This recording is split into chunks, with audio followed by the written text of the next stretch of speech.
Yebale mnonga omulebi wa Kinkizi Elite Television okuba ocha tureba turakukunda kandi turakwendeze birungi byonka twijana program yitu Shitamakutebeze turaba twinemu abantu bali influential na mnongo mu district yitu ya Kanungu abantu aba turaganira nabo urugendo rwabo ekintu ekyatumire bakora ebi bashimire kuba barakora turaza mu sectors zitari zimwe na zimwe ebyobwegyese ebya media politics ebyobuhingi n'obulisa ebyamagara byona turabikuletera kandi turaleta omuntu ogumba hakwenda ngo inspiring abana bato abari okwempaho tusitami ahali Masya Cottages rashango muri Kanungu Town Council wanyegera ahali Masya nangwa ebindi barashira kuheta hawa Bruno bino obuhereza burungi obwa accommodation bino obuhereza banungi yoranyweramo kandi ahantu hari private hari quiet habonire mnonga mutebekanisa wa program eji eya ija ninga sitama ankutebeze baranyeta Lois Mworozi ndumuhara wabaziga lero Darius wamara NTC nyine wahiga wa passinga kuwamara watandika kukolera nkahe so hati kutandika kukora nkatandika kukora in 2011 so nabona kalimo okushomesa then it was not easy of course nako kugubona no applying ko at the end of the day jari wabona see I remember I went to a school in Darigambizina okuchargingo mu staff room zikazi geset foka kerye headmaster tujye bokurisenga it was a very nice experience then yeah, so turyaho ariho nishuka kaza kupangisa akarumu ati kandi ndezo kupangisa mbweno so ko nagire kupangisa akarumu narakasera nabo no musigaze kari very cooperative aho ha station aho narentsebo togareka tukatura hamwe inyokanyi no mufarase nace tizoke twatura mu for 1 month the month that followed hati wa landlord witu kari umukikuru yababi aine ezindi rooms zo ziri free ija yagambira umusigaza ngo makana mu 20 yagira ati nyowe tincenda muture hamwe tushobize ki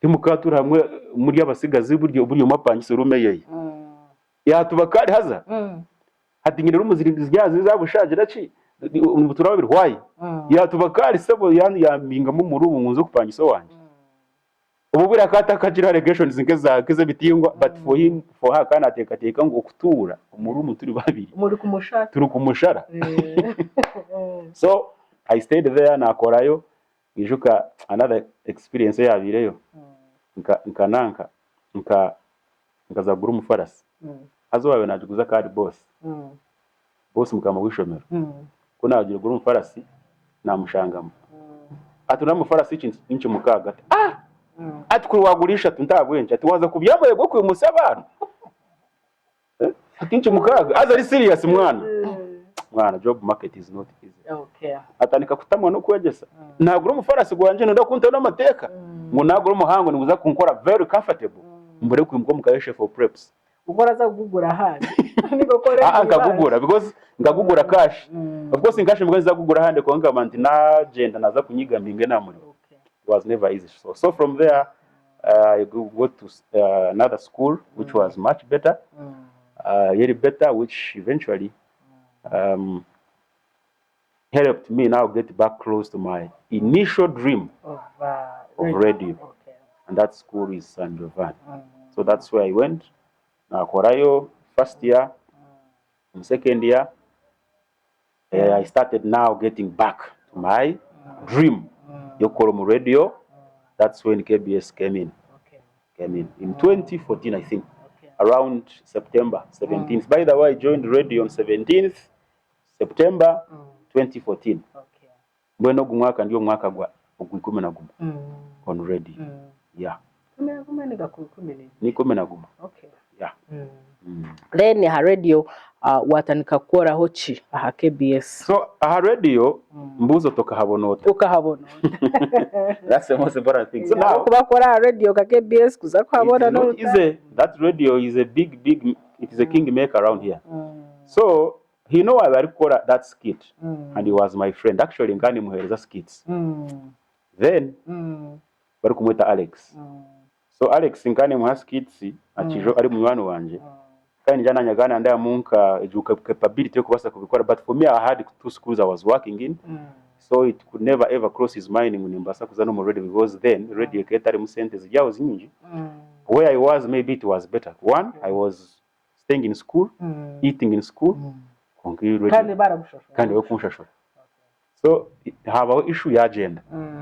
So haguma haroga pa radio yaho no shabaje no ba employing abo barebeka batakora bamwe bakaba yayi. So I talked to one of the colleagues who was working there on radio. Yanjira wari opportunity aha namubuza ntaza opportunity eri yaho tukanimbasa gukora cyane no gukora cha radio sebo master. Ndebe byo comedy na staff. But can you do that? Ninde gukora nyondo kufiringa umutima warabikoze rero gukora kifiri. Me I was an actor and I would mimic people. Wangata ko basa korecho. It was far away from what I believed I would do. Konka ndikuchehuriramo. So nagamba nawe that was Nash Jackson. Okay. Ya ntwara mu production. Yajangu ati jukore uturi nkurira. Mano bigaje. So yajata where ni mani experience ya first on radio. Bakanza you are not bad. Bakanza you are not bad, but you are not watching me bamweta Joshua Nyoza. Ukani cyakirikiriya muturu kubasa. Joshua Nyoza akanza you are not bad, but you are not good. Ongachikwereka ngo aturu kubasa tukaje basa. Konka kampama skati. Anyway, let me take this to the producer that we have here. What are bihurire? Ya to go ahead you shall do. Mwana surprising enough for abari kora buwire. Yabe muhira mbate ogogo. Tare ko basa kora radio. Yes. Ko yamra. Togo gutakubasa. At yes story ya heri ya Serge kunku gutakubasa kugamba even for a week. Niko yangambire nawa mani. Majanta after all ukasande master. Kanguze bonde jese. Nazo mukwegesa. Aho harabanka imezi kamukaga. Da yambuza tkonka tukawabuzire twakugambire twatuwaho amani. Then I came back. Naja ntashimwe no murimo manager mwene ngarukani wari kuguhereza we ebyite binabimana mubuzana manager ngo wari uruzinye interest atkunga we can keep on turukumu nanka turebe. So nari acacerererwa atagataho natasi kuna atahize pressure yaba nyinji akaso mukazi yaza university kano ndo kumuri mumwana kangu beho serious. So that's when a mind came aja konka mwene ngaro gutari kumanya urukumanya ni naje ati nkamwese bahonta akabarize mutuba cyane interest mu giskit, let me just make a call on radio. So ikina koze nategera time asimu natero shahaze nyine shatu zakashesha bari kubuza ngo agafoko ni gaha. I got a very interesting story. So what happened nkabatera story yanje in that comic way, mimicking an old man. What I remember, Mwenengaro laughed his lungs out. And takafa kusheka baso. Mwenengaro is someone tokasa kumukonvincing ebyo byakahuje. The guy is very smart. Onganga mutera story. Naje yanterese matino mango yambuza ngugo agamba nguna mumanya. So from that Mwenengaro next day naje ajati ati ndako no chimanya ati ninza kuranga Mwenengaro namutanga control. Yes. Abringa na kupikinga. So I would take time to call. When Najo was so cooperative kana ngunda, I don't know why. Yes. So no manager no manya ni wari kushaka kuba ya control. So yija yamutangaho babasire kwenda ngwa kukwa naterese maze no mesi mu ya radio nayo kumire waragitiraho. It's very hard kuza kora mu radio. But nkandi ubwo mukara San Giovanni nzo wakamena ndereroko njaba bandi abagaho ngo master wa Giovanni n'umushazi ati ndandeka ntera erabamo naje kwata ati mbasibira ijo story ndandeka story njeza muno rani benda ngo no mu nengo yakuzire cyawe namaje ati so of course raza kusharaho naje no yaba control katakaza kunsharaho. So na story nawe abashemeza. Yes. Kunga nkabandi kuchikora in a way that related to the one who was there before. Mwenu the difference ni wari kutera gagayogo utu abinjire kebe. So atagataho first time second time kuna iseme rundi yanje nkena ati naenda ko kuteka teka nyine kuzo mu studio ati nanga kutira simu ati nabura hati manager mwene ngaro yabuza naji ati wa muguru sikatatera ngweno ati kuko no manyari naje atazambeze kumubona tuba nakora ki atangizire ati murebe umutawo no mwati hanje ngwara kutera twunga ati naciciriza ati konka shemeye ko wariwe hazo gure mwana kabireho a lot of exodus of some workers ba senior presenters bakaba bagenzire kabaro Maclean hariho Alan Zmaka Brian wakagenzire by that time so there was a lot of exodus abakushoma n'amahurire bagenzire so they were kind of a crisis on that radio so I came so naija nagama naje tumere tumkari kinkaza y'umushaka ntumu studio kandi bakamanya so it was on 17th of September 2014 I came as ngine kizibu cyo kutina na heights I have that phobia atembezo stairs zitu kabani shasha n'amaguru inazo kukweli bantu mu studio nkagamba naronda skite yabene kwatayo ajigamba narabashemererwa kankatutuka muri kuhaje uri kutete kahajira of course konka ndiko rabashemerirwe so the guy nankaya manager ati now come back on Monday nije natandika gukora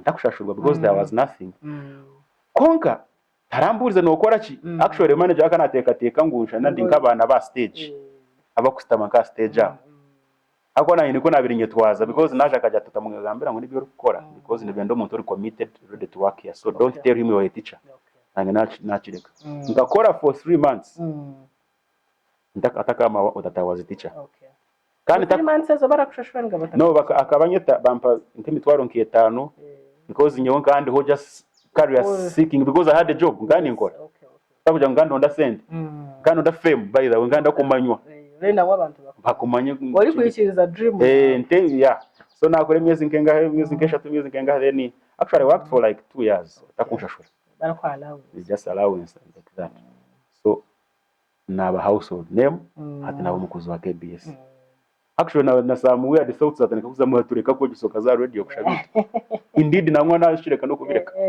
point which najya mu issues ayina bene ngora akogesa nakureka naba nazaru naba celeb waba hot cake naba celebu kiraba nkahantu nguni woriya urabona wagira man otizantu wayaje abantu then akuri kwenda kugambira hako nakunigona kumanyisa kace I married my wife nkamutasiya nko kwa mukaga naza radio kwa mwenda azawe to her she did not like anything called radio and media so they called her while she was at campus mutwahora bara radio she almost cried or akoroja katine ndakana azagaruko wabo because akayenejo stereotype way of thinking wa radio nabayaye ngaba radio nemihiri so akara yasho because when she came back I usually kuhumura Darius I did not marry a radio presenter I thought I married a teacher what is this thing you have gone to no am convincing ota not ngantine cyo kumukonvinsingisa no kuja kai nenda takasa kujire kujihamo okay wowe yabati nenda akara nkashurwa muhirigwa radio akamara yakwikiriza ngo ya radio I think na hati no bwari kwikiriza na ikiza ticirize ko no kugira ngo the dividends or the benefits of this radio are evident to her na bireba because I did not become the other celebrity one yutinda nyomara okay nenda kwa kandi tinkaganywaga ndakubuza ukacira tumatanya amarwa niki ninganga abari kunywa amarwa ninde batine chamani kibari kubwira mu kijya abantu kubanywa amarwa bakakora bibashimwe kwa no I hate alcohol with passion actually I don't like alcohol okay people thinking waza kubanka MC wa mani shiba kuba wajya akina no kubanagira kuwanya ni for me nyo vibe yanje ni iri nacho mwa liko arari ni gahi gufa because I told you I am not a wannabe in this business I told you my mother is a comedian so I breastfed from alcohol tina chamani chala exactly so amarwa tindi kuganywa so akana teka naza kuzomo radio mugazi naza kuba umusinzi nakuba malaya nakuba very careless fellow but I was the direct opposite I think you were on my party so what she said So watandika kukora ha KBS, waruga ha ready, waruga mu kwegesa. Nkakuruga for like 4 years. Byatebeka ninga byaya. Me, I was okay. I was okay because nkandi yo mu dream yanje. I was playing within my dream. Only that radio iri musente. Yonga radio te kwa center, I think you know that. But it gives you a platform. Opportunities. Yes. Then hat kwa mazire ezo 4 years wagaruka bwa teacher. Echatume wagaruka bwa teacher. Yeah, teacher, I got back to class because I got a government job. Yeah, I was an opportunity came in. Actually, I was reluctant to grab it. But guys who were when I was bro, you are a teacher, you have a profession here, is a chance. Come back. Apply. Then I went back to class. Yes. Yeah. Now you are a teacher. Yeah, I'm a teacher. And I will retire a teacher, by the way. I will retire in the media and get back to class. Okay. Hariho ekintu okushanga uri teacher and you are that comic abana barakumanya ngori ni urakore bya bishansha radio wazo mu class jompo abana tiba kama bakatanga kusheka. How do you juggle kuba a serious teacher kandi ukaba na comedian ukaba na MC habujenyo katanga kushesa abantu? Now when hati if anybody is being challenged by this, here is the consultant, because you know, my class mushomero, I'm the most serious teacher in school. And that seriousness niye kunyamba ku drawing that sharp line between my comedies, my other things with class, because wabi jwanza you see being not to respect anywhere. Just imagine nka biskiti bini kwani nkoro mukasheshe if such a person was real in real life. I know some people who always want to walk the same feet of the comedies they do, but I want to tell you, most comedians, successful ones, they have learned to draw lines between that thing and real life. Toka abijwanza wakora katogo inechori homo comedy, inechori homo radio. Okay. Turi kwendera turi ari chinchizi Elite Television program ni chitama kutebeze twine Darius, the talented MC, the talented skit maker kandi ni teacher, ni presenter ha radio. Kwa mazire ebyabishansha wajota kuza mu Love Zone abo kubura kora na Love Zone ha radio. So I joined that in 2018. Actually shortly nchona gamanti kuza kubona umurimo a radio changuhi. It's very hard konga okuza kugira abantu ku system. That skit alone could not give me a job, a full-time job. So they said look around for something else you can add. So kwasa kongera kugira tukubare nko mukozari, because no even tukwa ntukora mukaheshe they are serious things. Abo kubana ha bosses atoguna akora murimo. Yeah. Muni comedy. What does it tell? So nkaba compare byanje kinde kinaronda kugira chi supporting into ngo mushara mbe nkabandi. So that's how I got in there in that show. Love Zone. Tiwa baravu doctor twatanka ku. Yes, by the way, I got so many calls because Nyonka joining a radio when I was already married. Now problem yoku mu radio buro bwinji ito abashija abakazi ni bana batukunda. Yes. They want to associate with us. Mbwenu naranti nana urangusha nangu na nyenka nko wa radio yanga ambaho na gambo umuntu wa mani mnonga. Konkecha nyambira I married when I was young at 25. Okay. So omuchiro omwe arebe intebe nagize nti nyo for the sake of my own marriage and my own integrity, I am not going to do the things. Ata kari muke bya surprise calls nkebyo, we no surprise nkabikora by the way, o surprising omudemo omusigazi. Ata achibone simu yawe. Ata nikagamba ati no le omusigazi ogu. Ati mano wasta ati nangwa hini nkiyo. Atunda ni kanya kandi ushuka story ya Levi wa Capital. Demu ya ore umuhara yakuremeraho atandika mwe uri attach mwenda because akakodye kwa kosa kum surprise. He feels like the right person to deal with her. I was like, for me, as long as I'm still in this show, it means whoever will take over from me will carry on with their stuff. But for me, mweno akakavu yako shanga utwara ntukuteresimu, we face them but we try to give them a cold shoulder all the time. Yes, tukashira a cold shoulder kara underlining abayo pia barukamanya ni baki cold shoulder no kushanga mbwenu wa mutera kechi. Yeah, exactly. Okay. So Darius nabana nawe utakaka mu cold shoulder kando wa private wa mazuridi. So Darius turi kwendera wija recently watunagama Kabaga. Yeah, just ohere abo kuba abantu baramayangu abantu barakora radio tibagitwaga abantu barakora radio bashobora kuba bina abana indifferent women abantu barakora radio bashobora kuba mbwenu abantu niyo issue yibatwineho mnonga abantu barakora mu media so wagitwa washemererwa utakugitwa mukaza kandoga. I am regretting why I wedded. Bakakuha chugakurata. Yeah, ni chugakurata. Because nkoko wachigamba bati bagitwa. Kaza kandi we ni manager amagezi mpora. Ine kwa yandogire mwa. Ngoma borogo bushemereri. Kuzo nabengambira tiningito atobireki. Bakorogire indeed mwabo no but my dear wife forever that you akore wandogire. Add me more doses. Make it times 4 times 6 because abantu bine bias over things. You think let me tell you, we are here to break these chains. About media, I want to tell you, it is possible we can do it. Because okay, you are not wedded. I am wedded. So what? I want to tell you, wedding yanje, it was a very small thing. Yes. I decided to make it very small.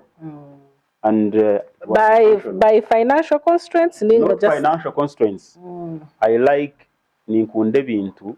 I always ninkunde bintu itari so much pronounced. Tinkunda show busy yaho showing off. I want to do my things secretly. Then results those the blossoming zoko. I did something small, and I felt like having stayed in marriage for 11 years, it was really paramount. It was really good for me to take that step and walk down the aisle. Naka aisle nako underlining. So because yamusha ati I have an old son who's going for P7. Literally, I needed to do that. Surely, it shouldn't be news anyway. Okay. Namakuru kweli. Namakuru abo kuba kushanga umuntu wa radio yagitwa. It is normal. Radio is radio. There's a very big. Church is a bichituru za kugiraga mani. Radio is there. You're there. You are an employee. Go atwenda ngubo murimo. Ushanga kujyo murimo. You are working like any other job. Ataje kintu chamane chako. So tina makuru gachirimu, whatever that stood out on that thing on my kapate. To God be the glory. It was not my making. A few friends that I invited helped me make that party, and I wedded on 14th of February on Valentine's Day. Yes. So it was such a. So katuyamba cho Valentine's twaja tukahigwa twabonaho kusiba bamwe. Okay. Yeah. Okay, yeah.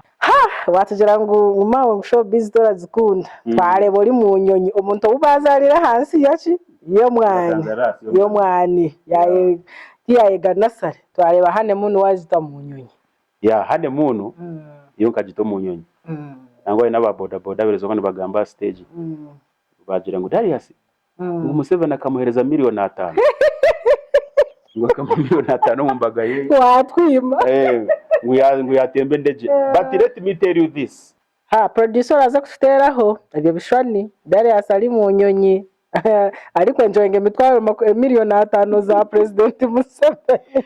Well like I told you ndiyo muntu ali down to us. I'm a very grounded person. Tindukunda marara ninjane myaka nawe nene mpuha because hati tinche basa kwehuba but a lot of things happened on that day. A lot of surprises. Kuna gambe mu radio twine mu mushara ngo tunga miliyoni 2 zine yezo konka kuri kuri mu radio washohora. When you get out of the walls of the radio station or the studio, who do you talk to? Who do you part with? What is your circle? Circle yawe ni chukuru mnonga. So ejo ndeje abere kuteganisa especially abari kutekateka ebinabiri nkunda showbiz. I still say that I don't like showbiz. Okay. Konka showbiz are looking for me sometimes. I don't have to hide from them. Showbiz can look for me. Nimba nikaho ndeba ziri kundonda. And I say, who am I? Let me welcome. Yeah, showbiz, please welcome home. I am okay. I've not looked for you. Like that honeymoon of mine. It was a very expensive honeymoon. Konka abaryoka kutekateka nguninge naji ngobundi nichi it was just all God's blessings. Yes. From my connections. Connection ya jone hani tukaze tukakora wetu wa connections. You can have your own connections. Nene zintwale mondeje? Zero. Okay. You can. It is nichiba. So I had my connections, my friends, long time friends ababire successful ababire bagiga bakansinga sente. Because Nkejo connect wa mpire mu that offer yendeje.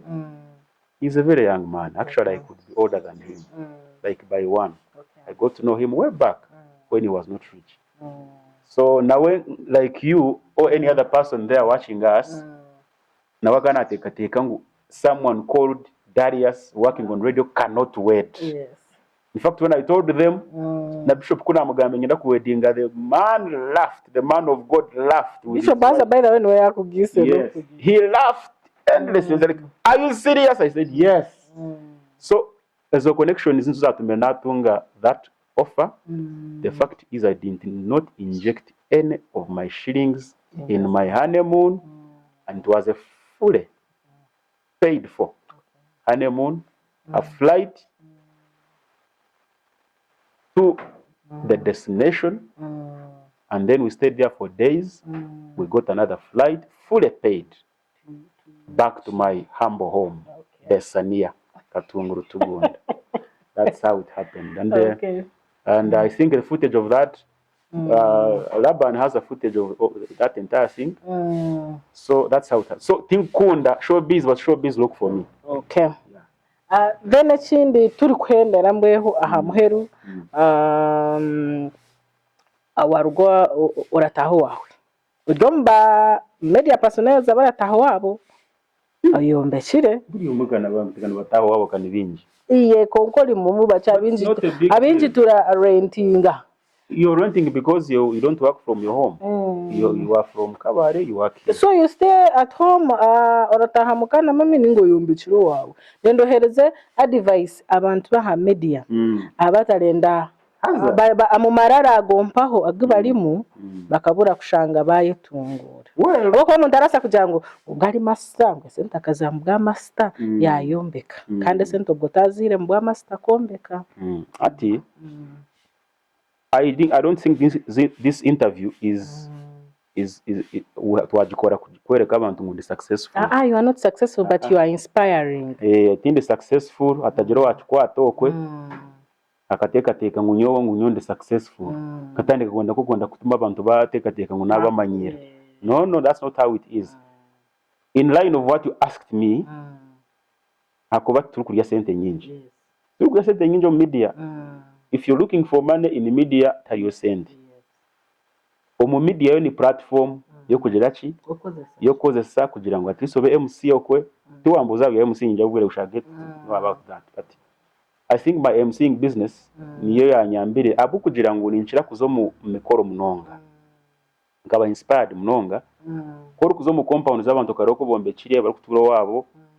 Bari kugira bati najya ntina nyumbuce bwanje. I put up something amani ntakagateko mu kugira ngo waboro urusento mu mbaga orare yo bino baye musiye kugira nakora miliyoni emwe eco kiro anye mitwaro kinana araye nabaharanka bashatu bakireba so nyoni bagambira ngo wo rukorwa MC ni fact nimbaga takahura baba bagambira uti yo ninza gukora handi make yourself scarce don't litter yourself everywhere sente zo zitware zona awe wasigara nko kugasigara unozinyo zona niziyachi niziho. So in this hineme achieve ngire one nyo mukazi kuko wakigamba I have a small residence where I stay. It's a small thing but for a media personality it is mine kachi kungana kanje niko ndi kuturamo ono manyaro musigaze ngo nizamani ngo mudemu nyine mangu no wanje ngo akajwe nikache konga I stay at my home. Yes.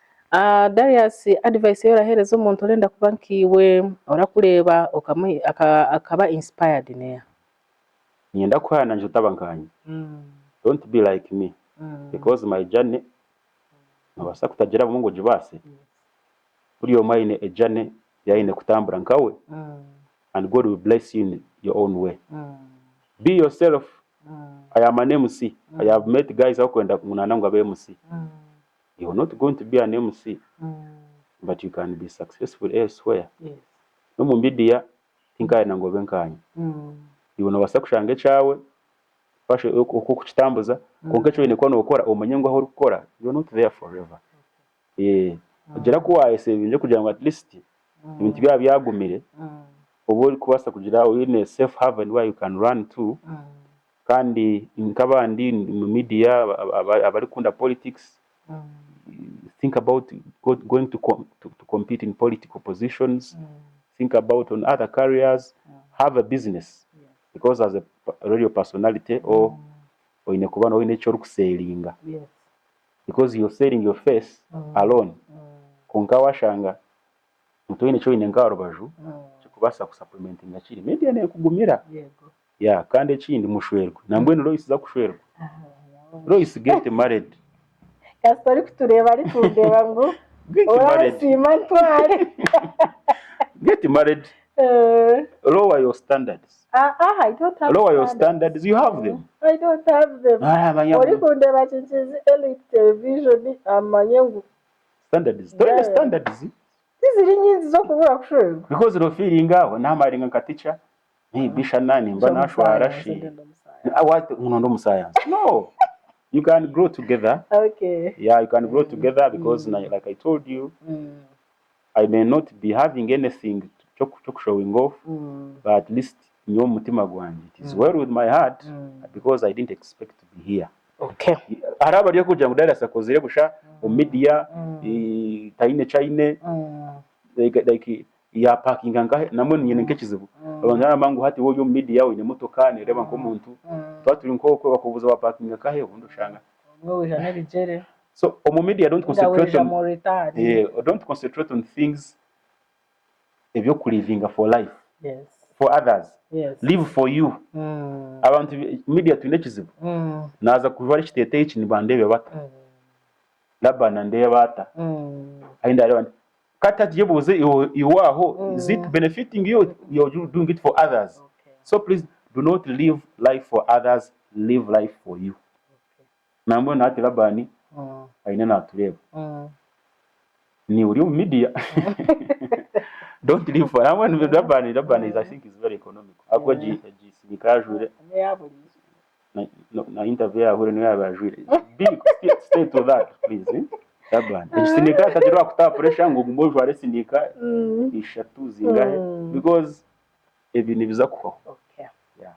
Yabale mnonga Darius Kwijo katuganira ari Shitama Nkutebeze ni program turaba twine abantu bara inspiring journeys zabo bazitugambire tube inspired tugire ikintu cyamane kitwayega mwene yatwegesa ungu be yourself kore ikintu kira kushemeza utaza kulivinga just because others are there baza kundeba bata naza kora cyo katanga kuza mu expenses zo tashibere kuborazamo ikwe twahendera tusyo twatusitami ahari Masya cottages. Masya cottages arashangwa muri Kanungu Town Council ahari Masya aho mpaho nangwa abinji baraheta hawa Bruno no twatusitami obuhereza ni burungi ebya Darius byabiri biringwa nka challenges nyingi twazi mubuza konke binji yabigamba atija kumutaya isa yobo yine kinde cyo rasa kumubuzo mu comment section YouTube channel yitu ya Chinchizi Elite Television ulija kubimubuza tushwe tumugaruze tumutaya ise tuna nabandi bantu binja bitwaze kwa turataya iso program ya Shitama Nkutebeze